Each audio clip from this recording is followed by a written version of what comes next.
Okay, Season 3, Episode 10, The Defector. This is kind of a weird one, because it's definitely the best episode I've talked about so far. But there's still a lot of silly things about it. The episode opens up on the holodeck with Data, and he's acting out a scene from Shakespeare's Henry V. And it's pretty funny because Captain Picard is watching as though he's an audience member, but Patrick Stewart is playing one of the characters on the holodeck. So there's two Patrick Stewarts in this scene, which is pretty weird. And Data is kind of doing this to explore the human condition, which is fine. But Picard is also praising his acting abilities. So I guess it's not just about the Shakespearean story. I don't know. It's just a fun scene. And Riker interrupts them to say that an unidentified ship in the Romulan neutral zone, and it's heading this way. So they're going to investigate. It turns out to be a Romulan scout ship, and the pilot is requesting asylum. He's being pursued by a Romulan warbird, and his ship is badly damaged. But he makes it into Federation space, and then the Romulan warbird withdraws and abandons the chase. They beam the pilot aboard, and here he is, the titular Defector, in his angular uniform. I like to call him Irrelevant Guy, and you'll see why in a minute. And he says he's a low-ranking logistics officer who has vital information about a secret offensive against the Federation. He says that the Romulans plan to invade the neutral zone and claim it, and eventually invade the Federation. He says they already have a base in the neutral zone. And Riker questions it, saying the Federation sensors haven't picked up any base. But the dude insists that a fleet of warbirds are going to attack several Federation territories. And he wants the Enterprise to go to the base in the neutral zone and destroy it before they can launch an offensive. Pretty heavy shit. And suspicious. And after that, the guy leaves the room, they discuss, and Data points out that the Romulans don't really attack first when it comes to war. They usually bait the other side into starting it. So you would think that this guy knows that too, but apparently he doesn't. And in sickbay, the dude is getting treatment for his wounds that he sustained in the chase. And he starts cursing at Worf in Klingon. And Riker tells him only a varool would use such language in public, whatever that means. And Worf leaves the room. And the Defector guy laughs. And he says that Lieutenant Worf, I like him.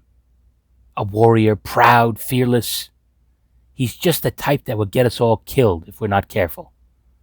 So already this guy likes to contradict himself a little bit. He's trying to be diplomatic, right? But he insults Worf. And then he says he likes him. And then he says he's just the type of piece of shit that's going to get us all killed.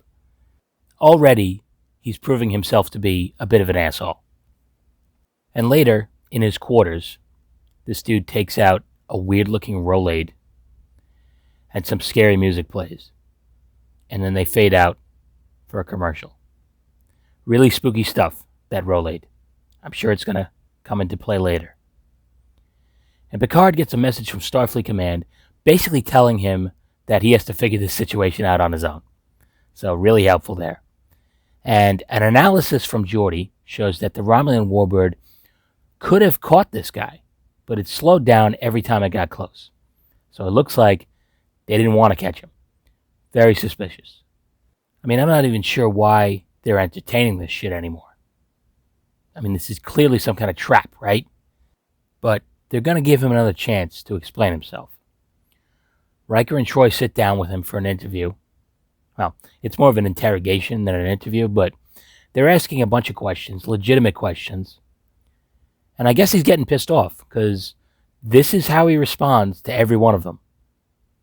Irrelevant! Irrelevant! Irrelevant! I mean, holy shit, take it easy. If he really wants to gain their trust, you'd think he wouldn't have a problem answering a few simple questions. The Almighty says, don't change the subject, just answer the fucking question. I mean, just as a show of good faith, he should be playing along, right? But I guess he's trying to prevent a war But if one does break out, he doesn't want to give the Federation any advantage. Which makes sense. But these outbursts just make him look like he's full of shit. And now you can see why I like to call him Irrelevant Guy. Because he just shouts that at people for no fucking reason. And once again, Troy is useless because she's sitting right there interviewing him and she doesn't sense one goddamn thing one way or the other. You'd think it would be pretty useful for her to say, hey, this guy is actually telling the truth, or at least the truth as he knows it. He believes it. But no, she doesn't say shit. It's fucking baffling. I mean, why is she even there if not for her empathic abilities? It doesn't make any sense. And down in engineering, Geordi says he has a gut feeling that this dude is right and, quote, they're going to catch the Romulans with their pants down. So, spoiler alert, Geordi has shitty gut feelings. And in 10 Forward, Irrelevant Guy is having a drink. And he's talking to Data. And he says that he basically is homesick, and he talks about the awesome beauty of Romulus and how he's sad he'll never get to see it again. So Data takes him to the holodeck to show him a recreation of Romulus. After you.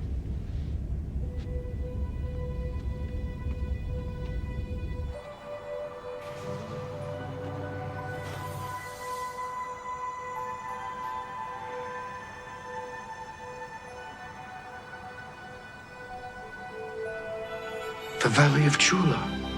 I know it well. You are free to stay here as long as you wish.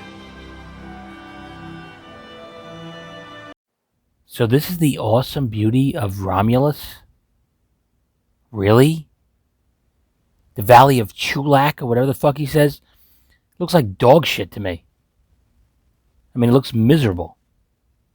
But I guess beauty is in the eye of the beholder. And I think maybe this guy needs to see an optometrist. But anyway, he asks Data to turn off the program, and he reveals that he's not actually some low-ranking logistics officer. His real name is actually Admiral Jarok. So he's a high-ranking dude, and he's apparently some Romulan war hero. And Picard decides to interview him one more time, and he says this. You see, I'm just not convinced that you are telling the truth. What must I do? You must convince me. I mean, it's hilarious.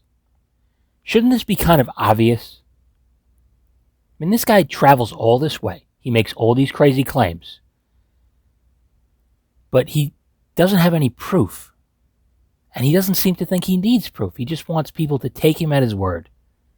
He's a fucking moron. And Picard points all of this out to him in a pretty good Picard speech, by the way. And he finally decides to give up some vital tactical information to go on. And they decide that it's worth looking into. And they set a course for the Romulan neutral zone to see if this base is really there.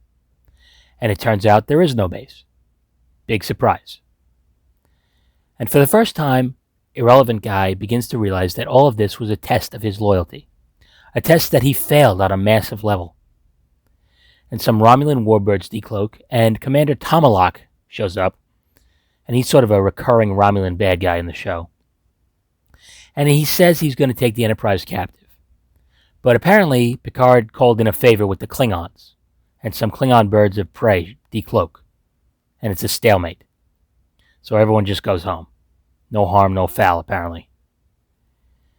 And later they find the Admiral dead in his quarters, with him being exposed as a fool and no hope of returning home. He took that Rolade that we saw before, and I guess it was poison, and he died. And basically that's how the episode ends. It's a pretty good episode overall, but there's some stupid things about it. I mean, Irrelevant Guy just seems like a total fool. He has no proof. He only says that he saw the proof and heard the proof. But there's no reason for anyone to believe it.